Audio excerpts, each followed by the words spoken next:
ও মা তাতেই ভাত দাও। থালা একদম গরম গরম প্রথমেই সাদা ভাত পড়ে গেল, তারপরে প্রথমেই পড়ে গেল একটা কাঁচা লঙ্কা, সাথে দিয়ে দিলাম এক টুকরো কাঁচা পেঁয়াজ, দিয়ে দিলাম আলু ভাজা, যেটা গরম গরম ভাতে একটু ঘি দিয়ে খাবো,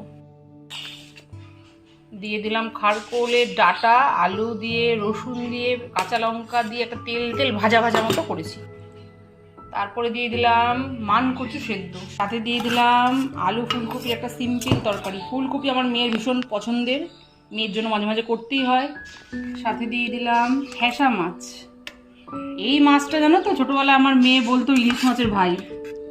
যাই হোক, ইলিশ মাছের মতোই খেতে, আর ইলিশ মাছের মতোই একদম বেগুন দিয়ে কালো জিরে বাটা দিয়ে একদম সিম্পল ঝোল করেছি। সব শেষে দিয়ে দিলাম আমের চাটনি। আজকে আমের চাটনিটা একদম জেলি জেলি করে একদম অনুষ্ঠান বাড়ির মতোই করার চেষ্টা করেছি।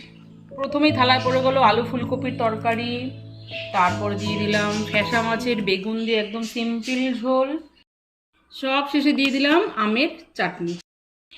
সোমবারে একদম সিম্পল থালি পুরো রেডি, 7 রকমের কিন্তু আইটেম। আর বললাম না কি কি আছে, চটপট শুরু করো।